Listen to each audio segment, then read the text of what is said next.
Hello, I'm Craig Constantine. Welcome. This is the Podcaster Community Show, short conversations that are not just about podcasting because I like to take the scenic route. My guest today is Ken Koss. Ken Kaus. I knew I was going to do it wrong. But it's like don't think about a pink elephant. I'm thinking about a pink elephant. Mhm. I'm terrified of people's names. It's Kaus. Sorry. Welcome, Ken. Hi, Craig. Good to be here. And it's the funniest thing. I always tell people it's 4 letters. The last name is 4 letters. How hard can it be to pronounce? I It's just constantly. It's just unusual, right? Like, how often do you encounter as a just a generic English speaker? You don't encounter AUS super often. It's not an uncommon name, and I should be able to, especially when you tell me how to pronounce it, I should be able to do it. But it's tricky, right? Because in my head, I want to perform for people who are listening, of course, because it'd be nice if I could pronounce your last name, which rhymes with house, Craig. If I could pronounce it the way that you like it to be pronounced. But on one hand, I like to get things correct. On the other hand, I like when I screw things up because some people think that I know what I'm doing or that I'm somehow really good at it. It's like, no, I just did hundreds of these and I just get the things that most people get sweaty palms over. I've screwed up so many times. I'm just like, yeah, sometimes that goes right. Sometimes that goes wrong. I forgot to warn you, Craig's notorious for rambling. I also talk about myself in the third person. And so you're a new podcaster, you're new to this, and congratulations for having a single episode out in the world. You've got more than a single episode. So it's just being able to push publish is challenging. And people who are listening know that because they make podcasts too. So I'm thinking, so having just done this whole diatribe about pronouncing people's names, and that's the thing that I'm horrible at, I'm wondering if there are parts of podcasting that surprised you at how easy they were? Like, was there anything that you were like, oh, I'm going to be really bad at some part of it, and discovered that no, that part was actually pretty easy? Was there anything that wasn't hard? I'm gonna go with the actually editing process Mm, um, because I had some familiarity with the software and the audio aspect of it. So that came to me very easily when I was going through and learning how to do a podcast, hmm. which I know that's something that most people will say, oh, that's the terrifying part. I got to, cut and slice and adjust levels. What's And with the squiggly lines, right? People don't get it. but that actually came very easy to me. Well, that's cool. Do you think that so now I'm going to go on a limb. Do you think you hide there? Like, I'm wondering if when you start making a podcast, because editing is easy, that's your safe space. So you go there and maybe you spend more time than you should when you're editing. And if that's the case, how do you keep yourself under control in that respect?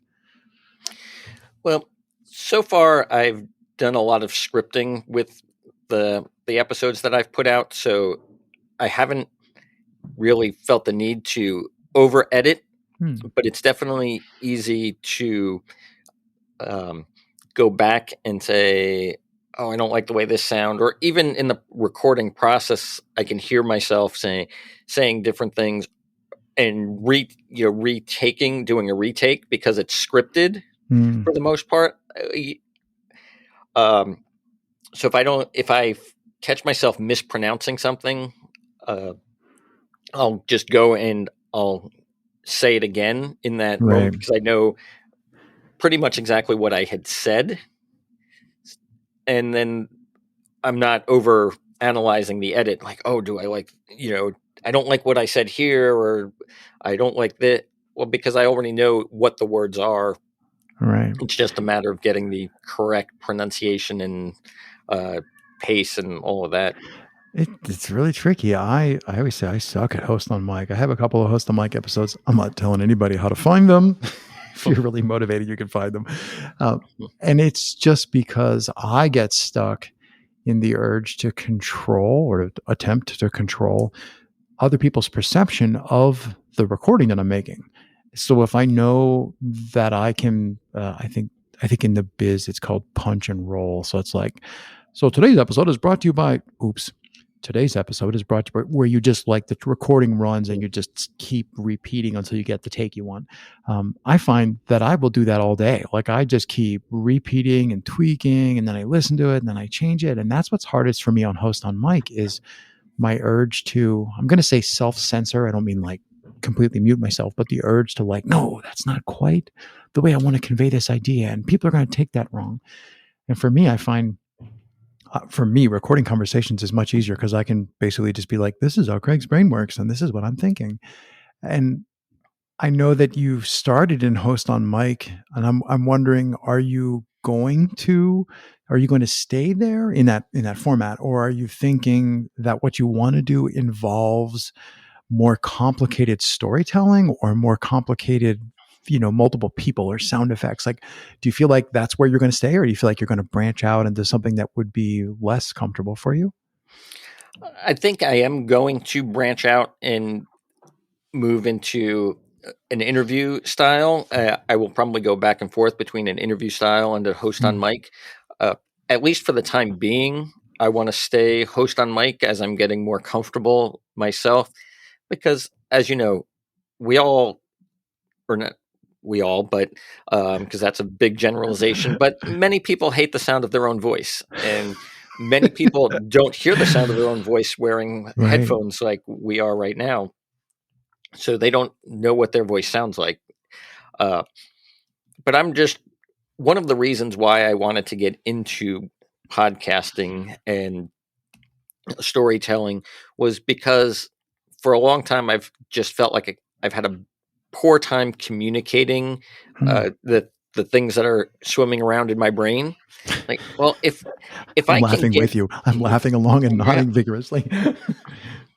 so I figured if I can get into this space and get comfortable, this is going to force me to really dial in and start thinking more clearly about the Mm, things I'm saying, the stories I'm telling, and just overall communication in everyday life. mm. So that was one of the reasons, one of the driving forces that got me into podcasting and blogging. So, I'm scribbling frantically. mm, I my mind flashed to I think it might be Vonnegut, but it could also be somebody else who said something like, "If you can't write clearly, you don't think as clearly as you think," or something like that. And I find for myself that the act of having to talk like this to another person in real time, mm, it makes me practice. I always think of it like a funnel. There's a huge amount of thinking that I can do, but I can only talk so fast. And I can talk really fast, but especially if I try to talk at a speed that people can understand, I have to, for every 100 thoughts, there's only one that can go in the microphone. And that really has helped me a lot practicing that. So I love that you point out, like, well, this is the thing that I need to work on. So I'm going to choose the thing that makes me do, like, show me all the bad work, show me the stack of discards kind of thing. So I think that's a beautiful, there's deep wisdom there in going straight at the challenge kind of thing. Sometimes I don't ask questions. I just ramble and then stop. I can ask you a mm. question if you like, or you can. Yeah, it's, honestly, at one point in my life, I backed away from every like obstacle and challenge. Like I'm Hmm. gonna sit back. I'm gonna sit here. I'm not gonna do it. And somewhere in the past few years, I just said, I can't do this anymore. Like I'm tired of doing this. Hmm. I need to make a change, and so let's just go go full bore. And what better way than to put yourself out there on the internet where anybody and everybody can see you and hear you, and Yes. and start getting, if I can take it there, then I can pretty much take it anywhere, Hmm. because that's the way life is. Yeah. I'm thinking about, there's episodes of me that are 5 or 6 years old, and I'm like, I haven't listened to them recently, but I have listened. And I'm like, yeah, it also gives me good perspective. Like at the time, I had imposter syndrome. I still do have imposter syndrome. Like for example, about saying people's names. But when I look back at those episodes and I go, well, I really felt that this was not good enough, but at least I had the, I don't want to say wisdom, at least I had the foresight to push publish anyway. When I look back at them, they're not that bad. I was like, yeah, that's solidly reason. There's no reason to delete that. It can stay. So there's also the beauty of the perspective when you do something that leaves a record, like we're making audio recordings, you're making host on mic audio recordings, you're going to go back to them. And it also forces us to be honest with ourselves about how good was it really, like navel gazing in the moment, I couldn't tell, but looking back, or my favorite is when people hear things years later and they go, that was awesome. When, they hear it for the first time. And I was like, oh, all right. I'm really glad I left that up because that affected someone or touched them or changed them. Yeah, Yeah, go ahead. 'cause I find it very easy to self-criticize and say, "Oh, this is terrible. Like I am Right. not an artist. I am not a recorder. I am not this. I am not that." Well, you know what? I I have 4 episodes of a podcast out there. I'm a I'm a podcaster. podcaster, right? Whether you like it or not, I am a podcaster. I am, I am a writer. I am a podcaster. I am this because I've put it out there. Hmm. And that was something I was honestly terrified to do for the longest time because it was, um, the the thoughts floating around in my brain. You're not good enough to do this. Who's going to want to listen to you? You're nobody. It was just very self sabotaging Hmm. thoughts. And honestly, this part of the podcasting too is a little bit of therapy uh, to keep myself in a positive frame of mind. Hmm. Before we go too far afield, Yes. name of the podcast and the domain name where I can find it. Okay. The name of the podcast is the Low 2 Podcast. Um, and you will be able to find it in the next week or so on my blog site, which is low2pair.com, which is LOWTWOPAIR.com. Cool. I want to make sure we get that in there because otherwise it Yeah. doesn't get in there.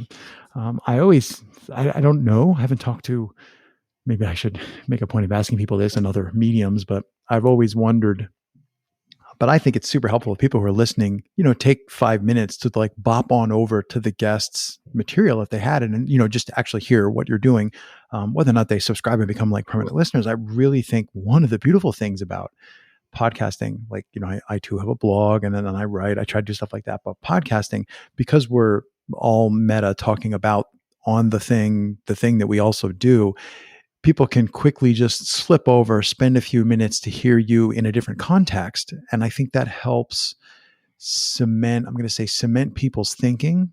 So it's one thing to hear you and I talk about something, but then it's another to also go, like maybe go find Craig's first episode and listen just a couple minutes to see what Craig, because Craig just said he thought he sounded horrible. And Ken is saying he thinks he sounds horrible. So they could go get a couple minutes of that without having to spend a lot of extra effort because they're already in podcast land. So that's one thing that I really like Mm. about how this show works. And I'm really adamant about like, give me the name of your show so people can go find it. Uh, you can talk right over me. You don't have to wait for me Oh, to that's talk. all I right. heard you breathe in. Yeah, it's oh no, it's great. I really appreciate being here.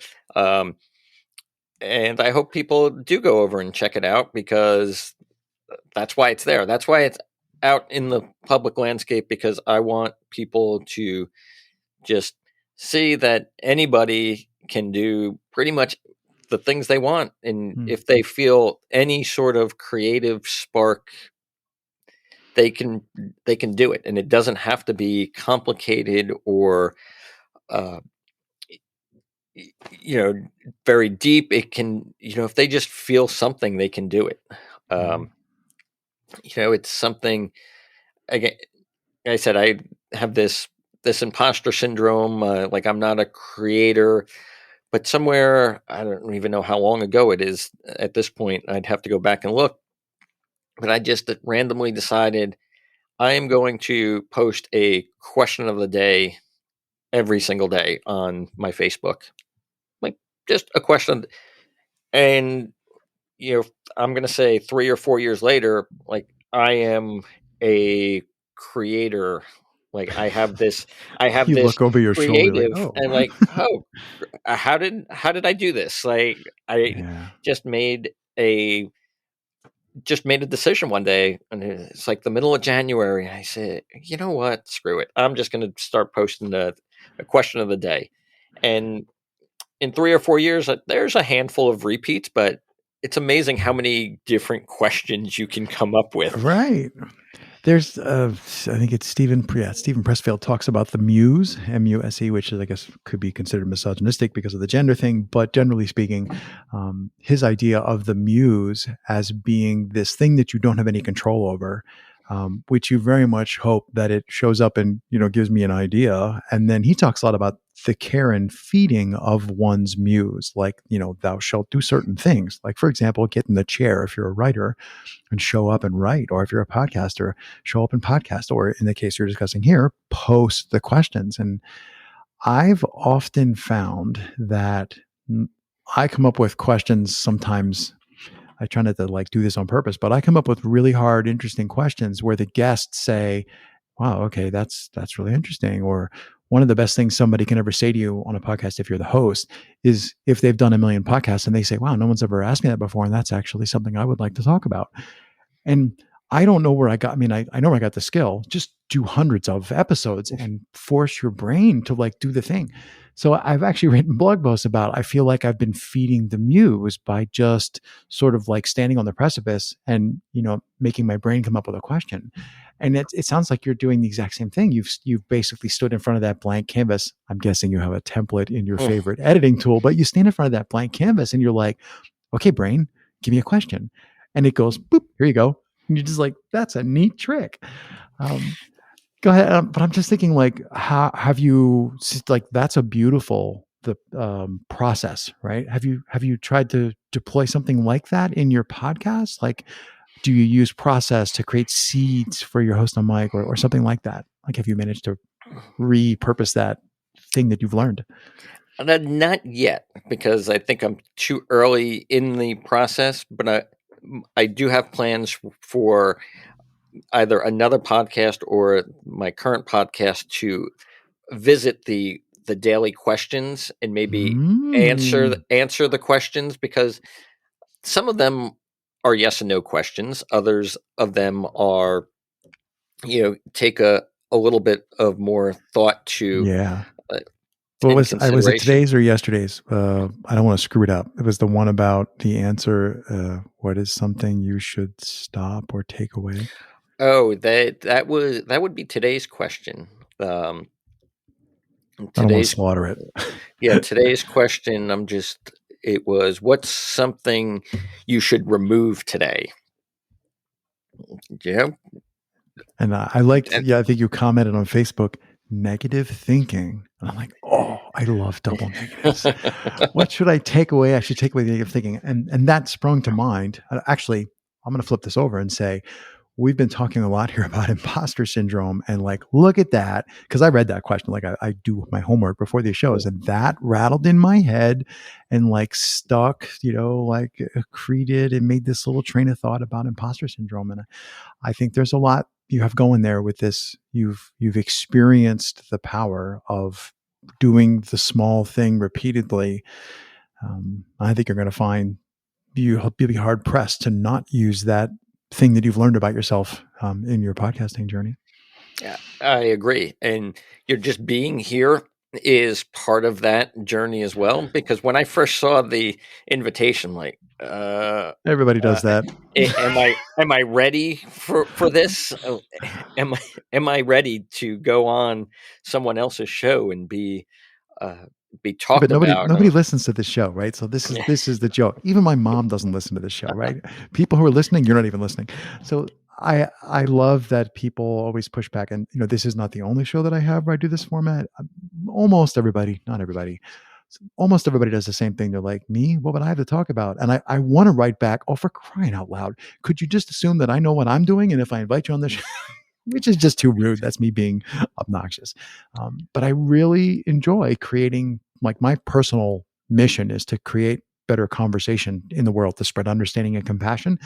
And all I have to do is make this space and invite people who have interesting things to talk about, whether or not they're ready or they think they have it.